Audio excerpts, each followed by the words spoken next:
Hello, hey, it's Haley, and welcome to my channel. So I'm not gonna lie to you all, I just woke up from a nap and I feel as though maybe I was resurrected from the dead. So I'm feeling a little out of it, but I don't know another time that I'm going to film this wrap up, and I haven't filmed a wrap up in a minute, so I knew I needed to sit my butt down and get it done. This is gonna be a mess. I already know it is.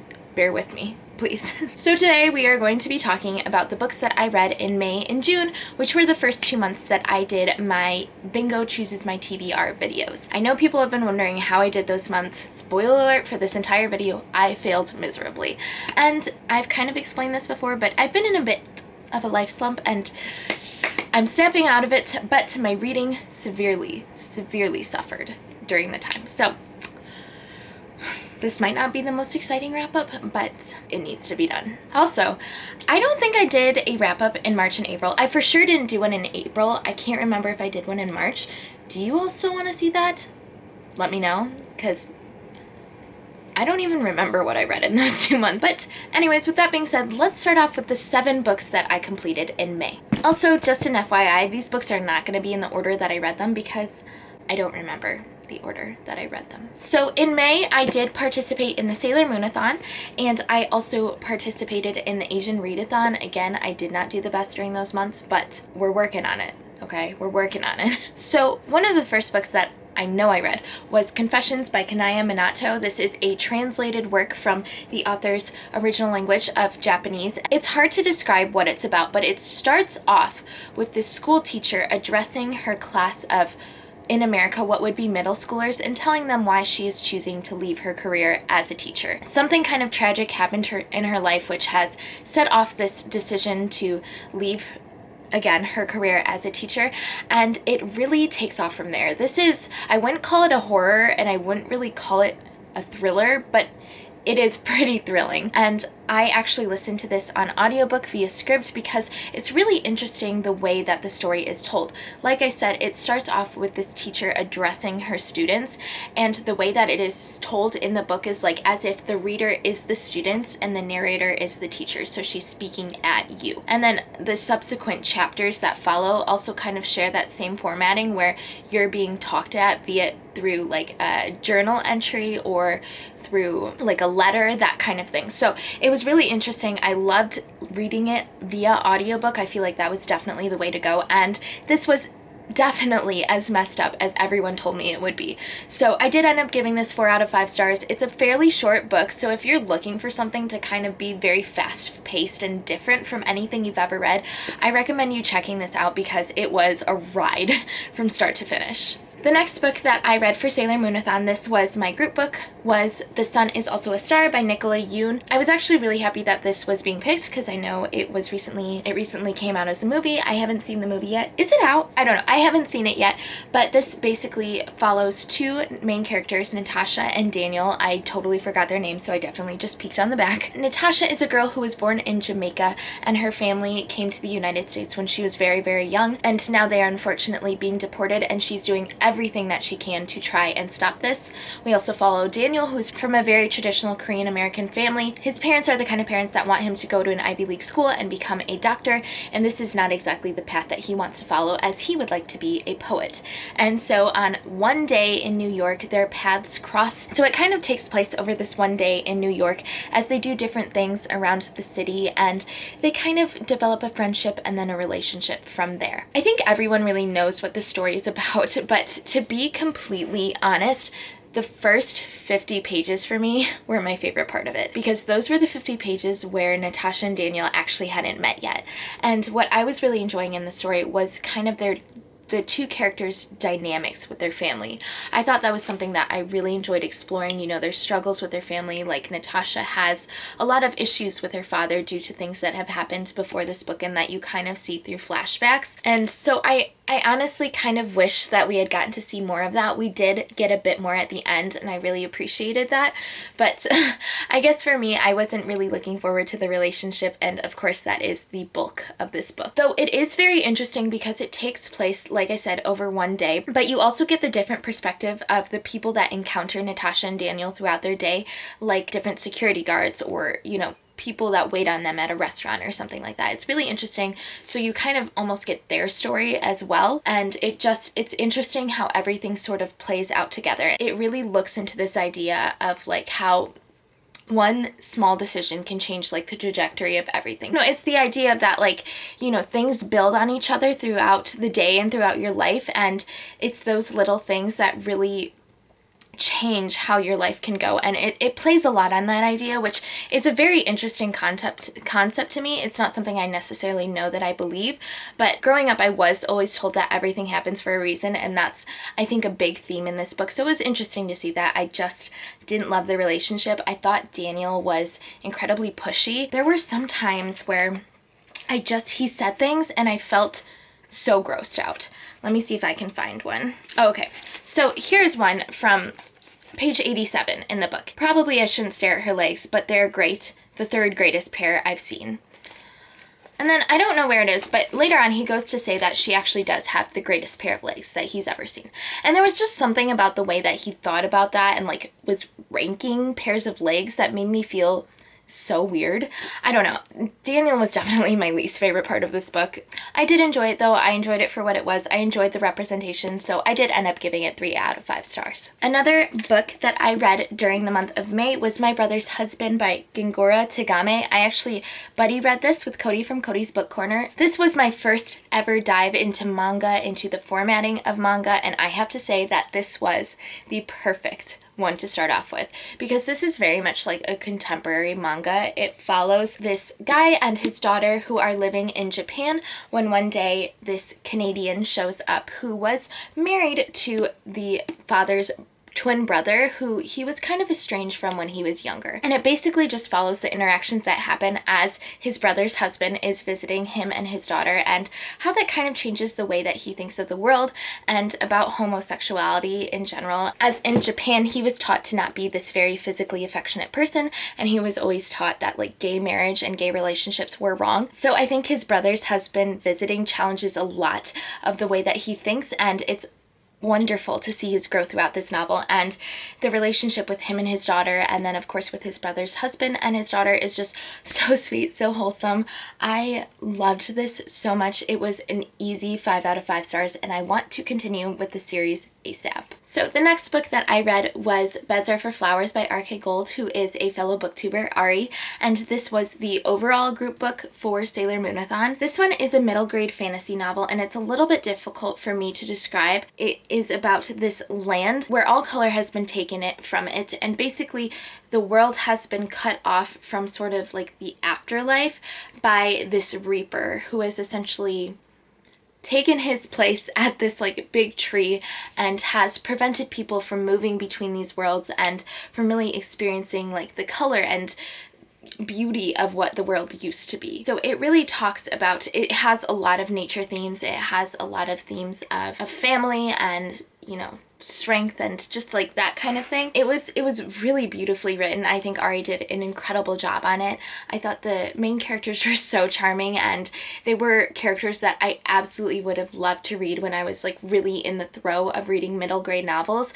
My one issue with this book is that, as you can tell kind of from the fact that I was having trouble explaining it, I did get a little bit confused at times. I think there was room to expand on some of like the world building and the history of what was going on. But again, this is a middle grade novel, so I'm not necessarily the target audience for it. I gave it 3 out of 5 stars because I very much enjoyed it, and I think, you know, it is something that I would love some of my younger cousins to read, and, you know, I would suggest some other people read and try out, because I thought there was good representation. I thought it was beautifully written. I thought the colorfulness of the writing and just like the nature themes of it was really, really intriguing. So I thought Ari did a great job on this. I'm really happy I finally got to read it, and, you know, I would even be intrigued to read the sequel. Next book that I read was the Astonishing, or I shouldn't say the next book that I read because I have no idea what order I read these in, but I did read The Astonishing Color of After by Emily X.R. Pan. This really looks into Taiwanese culture, as our main character is Taiwanese American and she has just lost her mother to suicide. She believes that her mother has basically been reincarnated as this massive, beautiful red bird, and the bird is leading her back to her mother's parents in Taiwan. She has never been to Taiwan and really met her grandparents, so this is a new experience for her, but something that she very much wants to do. And it really is about her following this bird and following her heart and meeting her grandparents and really coming to terms with her grief and her mother's death.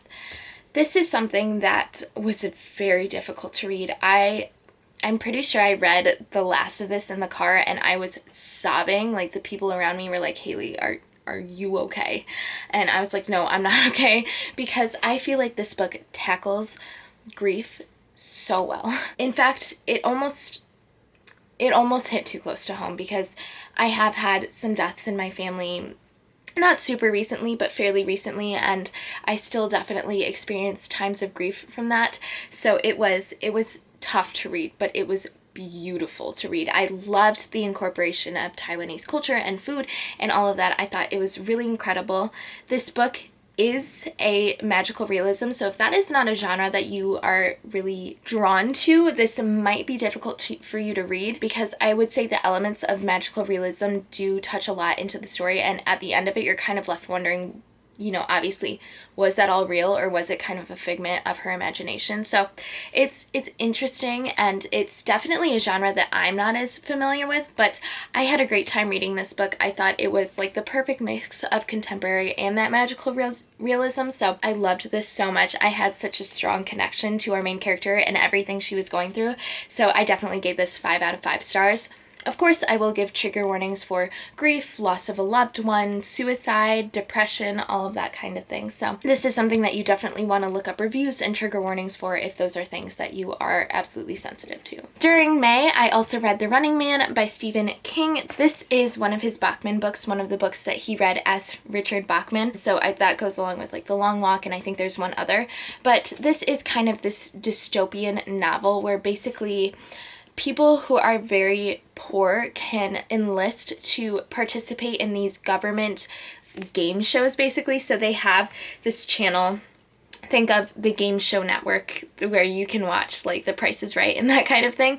But these games that the government holds are brutal and just like very dangerous, but it is the way that these people can actually make money. So for example, there's this game where people run on a treadmill, and for every like certain amount of time that they last on the treadmill, they get money. But the thing about it is the people that they accept to go on this specific running show are people that have cardiac and pulmonary problems. So of course, running on a treadmill and eventually running very fast on a treadmill could be very, very dangerous. So this is about our main character who needs medicine for his daughter, who I believe has some sort of breathing problem or lung disease. I don't exactly remember, but he basically gets selected to go on the most like dangerous of all of them, but also like the most watched show called The Running Man, which is basically just this game where he gets hunted by this elite group of people who are basically assigned to kill him. So it's basically just, it's essentially the most dangerous game in like dystopian form. So it's interesting. I thought that some of it was like a little bit meandering and a little bit boring, but I think for me, this was probably like a 2-star book up until like the very end of it. This is probably my favorite Stephen King ending that I have ever read, which, you know, I don't think is saying too much, because I think it's pretty well known that his endings aren't the best, but I loved the way this book ended. I thought it was perfect. So I did end up giving it 3 out of 5 stars. Not my favorite, but it was fast, it was interesting, it was, you know, it was kind of horrific. So yeah. And then the final book that I'm going to talk about that I read in May specifically is The Name of the Wind by Patrick Rothfuss. I buddy read this with Susie from Susie Reads Books. I did kind of go back and forth with reading this physically and via audiobook. The audiobook was really nice. It basically follows Gavoth, who is this incredibly smart, genius person, and it sort of goes through from his childhood to when he like is in school at this like very elite school. To be honest, it's been a long time since I read this, so there are a lot of details that I'm missing from it. I really enjoyed the writing throughout all of this, and I loved the school setting, but like, who is surprised about that? To be honest, there's like a relationship that happens with this that I hated so much. I remember hating it a lot, which is unfortunate, but I did, you know, there's something about our main character that you kind of is very charming, because he's the kind of person that, I'm sure you've heard about this book, that is just good at everything. Like, he is just naturally good at everything. And so seeing him throughout this book, like, really kind of be a little bit cocky, but also feel very isolated because of just his talent and everything, is really, it's a fun ride. I enjoyed this a lot. I think I did end up giving it 4 out of 5 stars because the ending, frankly, kind of made me upset. But again, I know this is supposed to be like a trilogy or something like that, so I know there's a lot of things that still need to be touched on and explored.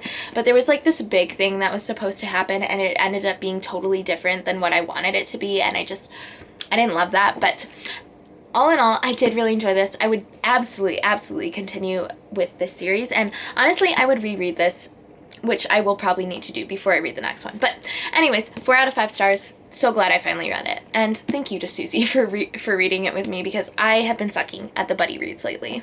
Okay, let's move on to June. So the first book that I actually finished in June, I started in May, but I was buddy reading with Alana, and that was Three Dark Crowns by Kendara Blake. I am sure you have all heard so much about this book because I think either the 3rd or 4th book just came out. I don't know. This is a pretty well-known series, so I'm glad I finally read this. This is about a queendom where every generation 3 triplet sisters are born, and they all have different powers. When they are very young, they are separated, and they are kind of trained by the people who have their powers, because when they turn, I want to say 16 or 17, I can't remember exactly what it is, they are brought back together and supposed to fight until only one is left standing and will take the throne over the entire queendom. So we follow a naturalist, an elementalist, and a poisoner, and seeing their powers and kind of the way that they were trained for their powers, and kind of the different details of all of those different, like, almost cultures, was super interesting. For example, the naturalists have what is called a familiar. So it's basically like this animal who is sort of almost like an extension of them. So when they really come into their power, they call out to their familiar, and some sort of animal comes to them and basically stays with them at all times, and the animal is able to kind of react to the way that person is feeling. And I thought that was so cool. Like, I think for that reason alone, I would love to be a naturalist. Like, out of all of the powers in this book, the naturalist would definitely be the one that I would want to be a part of, because I thought that was so interesting. But yeah, this book is very gritty. It focused a lot more on romance and relationships than I expected it to, but I loved the setting of it. I think that this would be the kind of book that would be perfect to read in winter, just because of the way that, like, the world is described, and just how, like, it almost seems so, like, bleak and eerie. I thought Kendara Blake did an amazing job showcasing that. I think I gave this 4 out of 5 stars. I'm intrigued to continue on with the series, but I'm also, like, not jumping out of my seat to do so. So I enjoyed it. I would recommend it. Next book that I actually reread in June was Vicious by V.E. Schwab. I was sort of participating in the Biblio games, but to be honest, in June I only completed 2 books. One, as you saw just then, I did start in May. One was a reread. So I kind of failed, but this was technically my group book because I was on Team Villain for the Biblio games. I have read Vicious before, but I have been wanting to continue on with Vengeful. I just haven't gotten the chance yet, and I wanted to reread this before I did so. And so this basically follows, as you, I'm sure, know, Victor and Eli, who are college roommates. They set out to learn more about these people known as EOs, or extraordinaries, who have extraordinary abilities. When in doing so with their research, they actually start to make them, and it follows them during college, and then a few years down the road, when for whatever reason, you kind of learn throughout the book, Victor is just getting out of prison and he is on the hunt to kill Eli. I love kind of the journey you take with this book, because it's not told in a linear fashion. You kind of start at present day, and then you kind of go backwards for one chapter, and then you're in present, and the way that information is revealed in this book, I think, is so cleverly done. I do really enjoy V.E. Schwab's writing, and I like the fact that the chapters in this book are pretty short. It makes for like a very quick read. So I liked my reread. I kind of liked knowing how it was going to end, but remembering all the details as I went. I'm really happy that I was able to do that, and this got 4 out of 5 stars. That's what I gave it on my first read, and I wouldn't change that having reread it now. I also want to say trigger warning for self-harm and suicide, because that kind of plays into how EOs are made, without telling you too much. And then the final book that I read, I technically finished this book this month in July, but I started it in June, and I was supposed to finish it in June because I was buddy reading it with Cody from Cody's Book Corner and Becca from Becca and the Books, and that was Wicked Saints by Emily A. Duncan. I had an ARC, so I will put the cover here. But where do I start with this book? Let's just start off by saying that this book was meh. I think I would give it, I haven't rated it yet because I sort of recently finished it, but I would say it would be like a solid 3 stars. There was a lot of potential, but there also just was a lot lacking from this book. So this is basically about these 2 warring kingdoms, I guess you could say. It all kind of stems from religion and how they have power. So one side is blood magic, and they are kind of seen as the heretics, and then the other side believe in magic coming from like divine power from their different gods. And so we follow a main character who is a cleric who is essentially able to talk to the gods, and we also follow the prince of the blood mages, and then we also have a third main character who is from the side of like the blood mages, but he's kind of like defected from them. And so you follow their journey. You basically know that like they're warring, they're not supposed to come together, but eventually their paths cross. It's such an interesting concept because I loved like how they talked about like the blood magic and like the history of everything, but I almost don't feel like there was enough of that. There was, you know, I think there's a lot of comparison of this book to the Grisha trilogy and just kind of the Grishaverse in general because it is Russian inspired. While I can see those comparisons, I also totally agree that this book can stand on its own and that it shouldn't have to be compared to that because there are room for like multiple Russian fantasies in this world. But regardless of how similar or not it was to the Grisha trilogy, I still don't feel super excited about this book one way or the other. To be honest, there was kind of like this last big scene that was happening, and it just didn't feel like there was a lot of build up to it. It kind of just felt like it came out of nowhere almost. Like there were points where I was confused. Part of that may be because I did listen to a lot of this on audiobook just because I was in such a reading slump and I was not able to make my way through this, and I felt bad because I was buddy reading it. But there was I got confused. There was a lot lacking. There's a lot that I wanted answered. I had a lot of questions. Honestly, the best part of this book was like the last chapter, basically the epilogue. So with that being said, because the epilogue was so interesting, I honestly wouldn't mind continuing on with this series. But honestly, I was super disappointed by this. So I did give it 3 out of 5 stars. Could it have gotten 2? Probably, but honestly, I can see why people do love it. I see the potential there. It just wasn't for me. Also, I need to mention a huge trigger warning for self-harm because that is a big part of the blood magic, whatever you call it. Like, in order to perform blood magic, obviously you have to create blood. So follow my trail there. But yeah, so just a fair warning on that because that could be very triggering at times. So that is my long overdue May and June wrap up. I hope that made sense. I hope I talked about these books in a way that was that you were able to follow because again, it feels like it's been a long time since I've read these books. The ones I read in June honestly wasn't that long ago, but I'm having trouble remembering them for whatever reason. So I'm so sorry if this is kind of a mess of a video, but regardless, I hope you enjoyed. Please feel free to like and comment if you want. I mean, totally up to you. Again, I hope you'll choose to subscribe. So I will hopefully see you in my next video. Bye. I thought the writing was really interesting. I thought the writing was really, oh my gosh. I thought I really, you know, I do oh my gosh, I don't know what to say.